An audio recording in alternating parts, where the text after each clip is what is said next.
el tópico el que estará conversando el invitado va a ser la ética periodística. Es un tópico que a mí me apasiona, súper interesante, y quien nos va a estar acompañando para poder desarrollar este panel va a ser Adrián Simeoni. Adrián es periodista, es de Cadena 3, también es columnista en Radio Informe y en Juntos y en Resumen 3. Es licenciado en Ciencias de la Comunicación por la Universidad Nacional de Córdoba, es exeditor de jefe de Política, Negocios e Internacionales del diario La Voz del Interior, ganador de premios ADEPA y Citibank, autor del libro Éramos tan progres, de editorial Raíz de Dos. Antes de darle la palabra a Adrián, yo quería introducir su panel con algunos comentarios, y creo que es importante mencionar la importancia crítica que tiene la función periodística en el sistema democrático de gobierno, ¿no? Porque el periodismo lo que hace es colocar en el espacio público hechos y decisiones de gobierno que de otra manera muy probablemente no hubiesen llegado a conocimiento de la población. Y de esta manera permite la transparencia en el manejo de la cosa pública y el control ciudadano sobre los actos de gobierno. Ahora bien, la pregunta que acá vamos a tratar de que nos ayude Adrián a dilucidar va a ser cómo deben desempeñar su función los medios periodísticos, de forma tal de honrar ese compromiso con la vía democrática y con la alta valoración institucional que se le dispensa al propio periodismo. ¿Cuál es la ética periodística que deberá guiar su actuar? Y esta temática dispara conversaciones tales como la propiedad de los medios periodísticos, su financiamiento, su línea editorial, o el comportamiento que los periodistas deben tener al momento de desarrollar su función. ¿Pueden estos recibir regalos, viajes, invitaciones, contratos? ¿Bajo qué condiciones? Así que, habiendo hecho esta introducción y sin demorar más, quisiera darle la bienvenida y darle la palabra a Adrián. Muchas gracias. Bueno, ¿me escuchan? Guillermo. Bueno, voy a tratar de no ser muy lento, de ser ágil en esto. Yo les quiero contar que a mí todavía me sigue sorprendiendo, como el primer día en que yo empecé el periodismo profesional, que me pagaran por contar cosas. Yo cuando voy a una charla con estudiantes les digo, yo siempre les digo, a mí me parece que en el futuro va a venir un antropólogo a desenterrar cosas y se va a dar cuenta que en esta época había unos tipos a los que les pagaban por contar cosas. A mí me parece extraordinario, me sorprende, me parece una cosa alucinante, incluso ridícula. Pero bueno, es la realidad, ¿no? Y esto, que a mí me sorprende muy agradablemente, yo no pensé que iba a poder vivir esto nunca, y que a estos chicos, cuando yo les hablo del antropólogo, les parece sorprendente, la verdad es que te pone en el centro de este problema.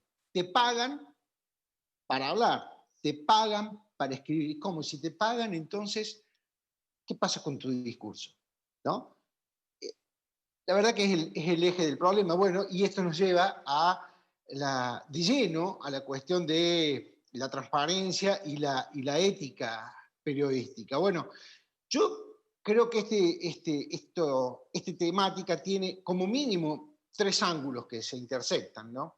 Uno es esta cuestión, ¿por qué le demandamos al periodismo esta transparencia, esta ética? Bueno, porque aparece una necesidad sistémica de confiabilidad en el periodismo, en las sociedades democráticas, en los regímenes democráticos y republicanos, sobre todo por la cuestión del republicanismo, ¿no? Lo dice la propia palabra.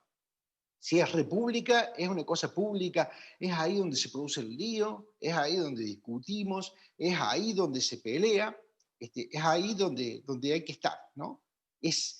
Yo no soy afiliado a FOPEA, que es la Asociación de Periodistas de Argentina, pero me gusta mucho una cosa que dice su actual presidente, que es Fernando Ruiz, que dice que el periodismo es el lugar a donde la sociedad habla consigo misma.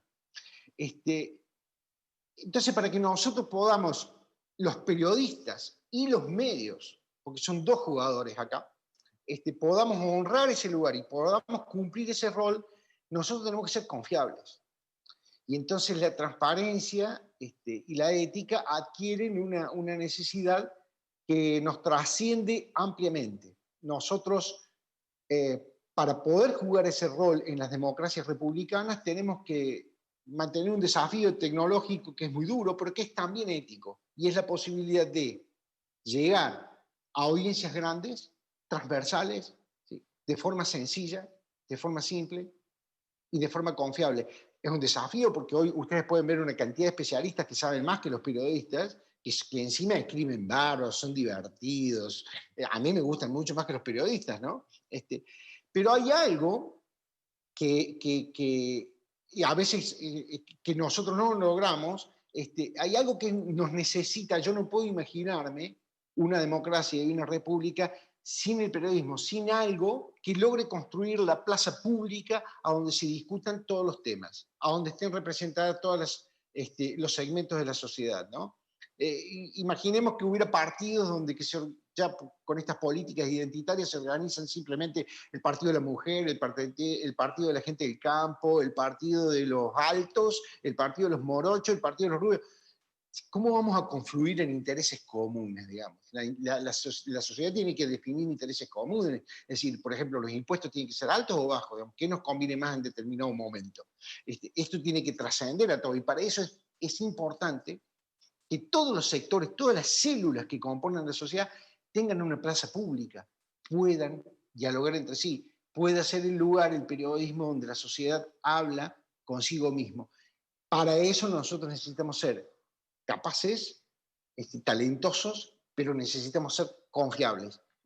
Yo creo que estamos perdiendo largamente la batalla, por lo menos en el campo del talento, ¿no? Y para mí es un desafío en este primer ángulo que quería marcar, que es el periodismo y la relación con la democracia y la república, que a mí me parece fundamental.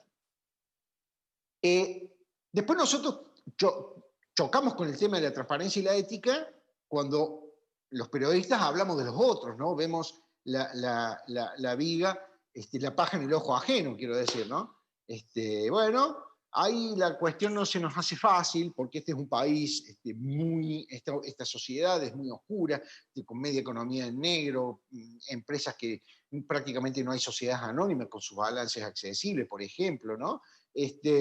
El propio Estado, el manejo del Estado, que es tan poco transparente, los presupuestos, en fin, hay una carencia de información, hay un poco acostumbramiento desde la economía hasta la política, y ahí es cuando nosotros tenemos que hablar de los otros, donde, bueno, como mínimo tenemos que cumplir normas que trascienden la cuestión de cubrirnos judicialmente, ¿no?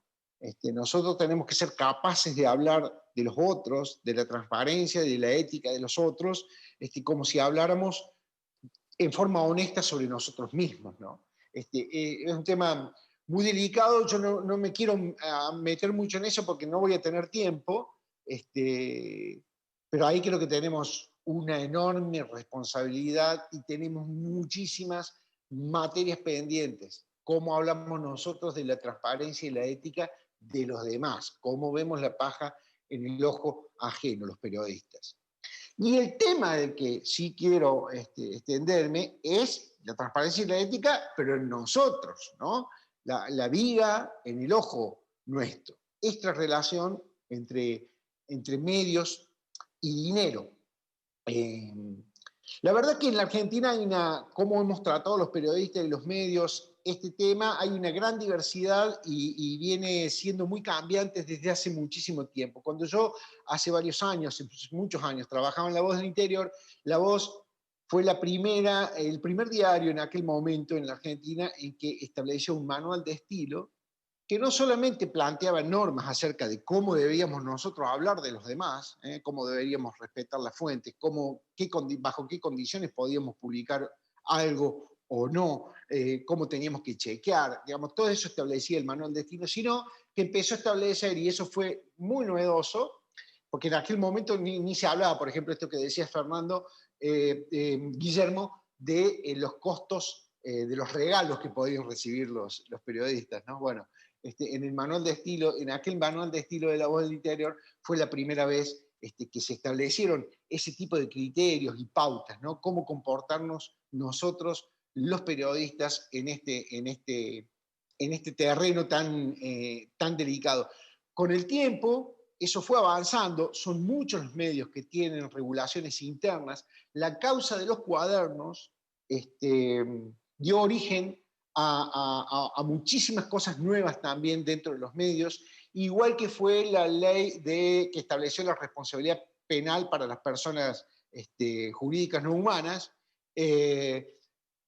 También llevó a que, por ejemplo, algunos medios empezaran a tener, no sé si áreas específicas, porque a algunos no les da el tamaño, pero sí temáticas relativas a compliance se han hecho cursos. Es más, en algunos medios se han hecho firmar documentos a periodistas, aceptando, a los periodistas que trabajan en esos medios, aceptando reglas que tienen que ver con estos criterios de compliance, por ejemplo, ¿no? Todo eso ha tenido mucha influencia y en los últimos años se avanzó mucho. El tema se discute cada vez más. Los accionistas, los dueños de los medios, están, me parece, cada vez más involucrados en el tema. La verdad que hace muchos años esto no era una cuestión así. Incluso había medios y todavía hay, que tienen, por ejemplo, tercerizada parte de la producción de sus contenidos. Entonces no saben bien de esos contenidos cuál es la relación con el dinero que tienen esos contenidos, ¿no? Pero poco a poco ese tema va adquiriendo cada vez mayor importancia. Así como también han surgido organizaciones periodísticas, por ejemplo FOPEA, que van más allá de la cámara empresaria típica, donde estos temas son un eje fundamental, muy, muy fundamental. ¿Qué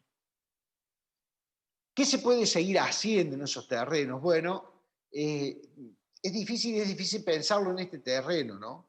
La crisis, sobre todo la crisis actual, además, potencia tremendamente este problema, ¿no? El financiamiento de los medios. ¿Cómo se van a financiar los medios? ¿Quién nos va a pagar? ¿No?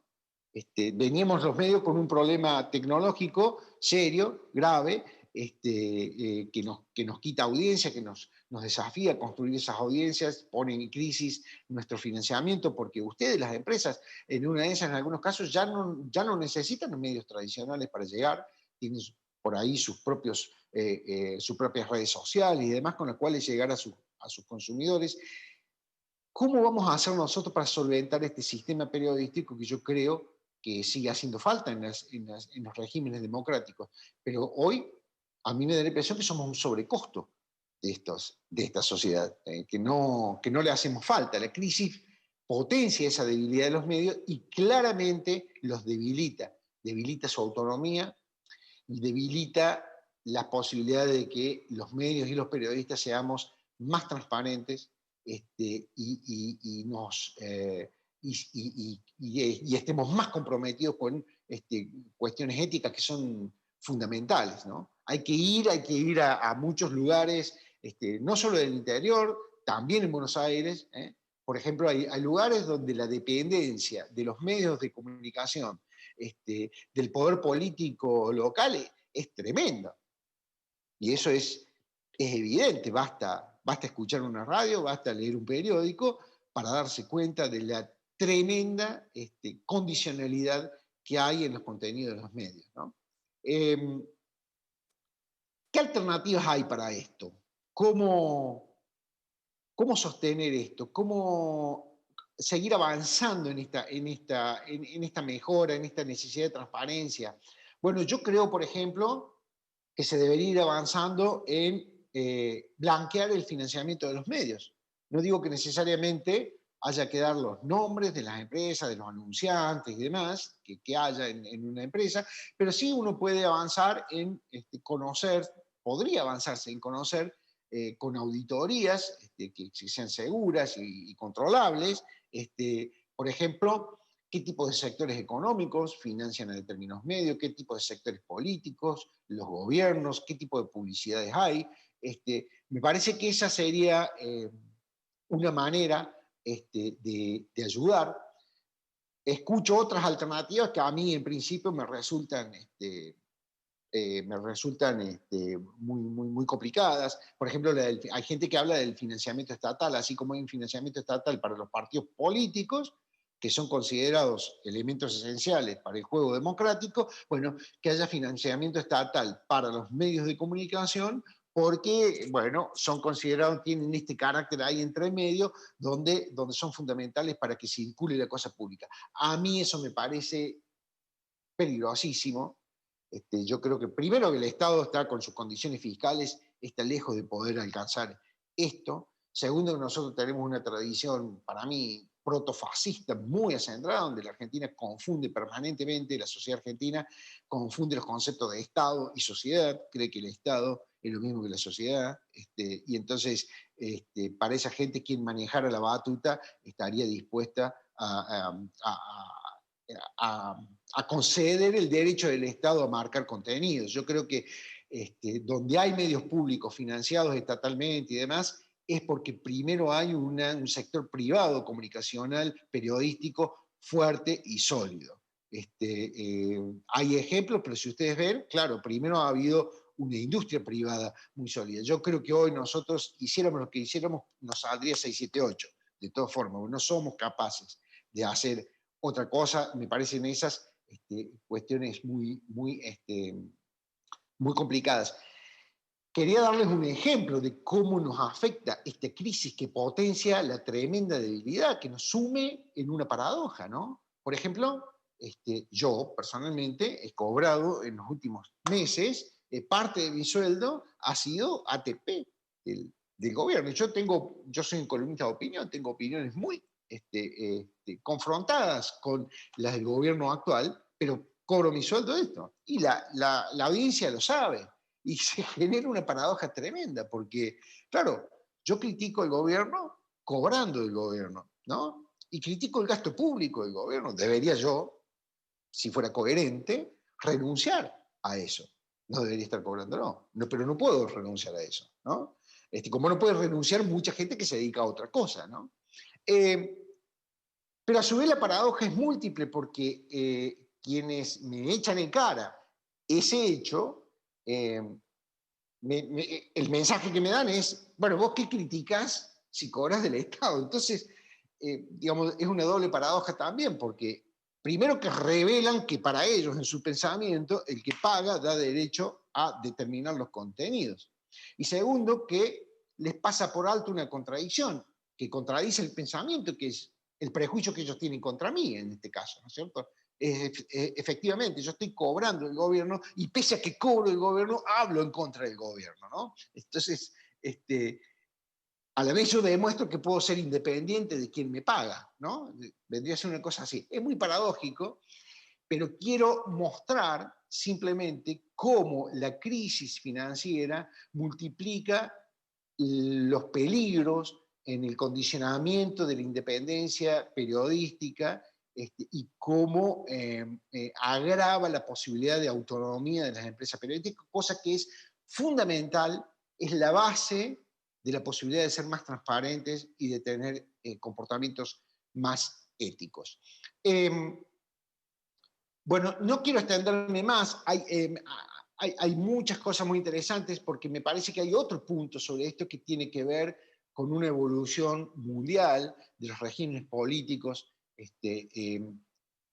tal como los hemos conocido, sobre todo en Occidente. Me parece que en la emergencia de países como China ponen más que nunca a la democracia, a la república que damos por sentada en muchos países de Occidente y al periodismo que va asociado a esa discusión pública, los pone cada vez más como un sobrecosto general, donde es difícil, yo creo que es difícil, va a ser un problema de competitividad que pueden llegar a estar teniendo contra estados autoritarios que no tienen nada para discutir, es muy sencillo. Sí, ahí hay medios públicos pagados por el Estado, nadie dice nada, hay que ir a Rusia, basta para verlo, y se terminó, ¿no? Entonces, bueno, claro, los ajustes, las discusiones en el Congreso, ¿no? Son mucho más sencillas, son mucho más baratas.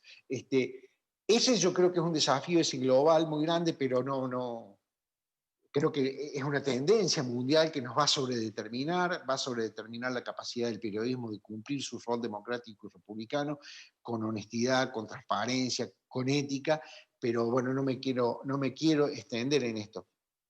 Simplemente quiero ir terminando, simplemente Dale, quería Adrián, decir que perfecto. somos un periodismo pobre, en una sociedad que es pobre. Somos un periodismo a veces corrupto en una sociedad que es corrupta y somos un periodismo agrietado en una sociedad que está agrietada. Y a mí me parece que nadie puede salir solo de esto, que tenemos que hacerlo todos juntos, y supongo que de a poco. El ideal sería que podamos cumplir con esto que dice Fernando Ruiz, que el periodismo sea el lugar a donde la sociedad habla por sí misma.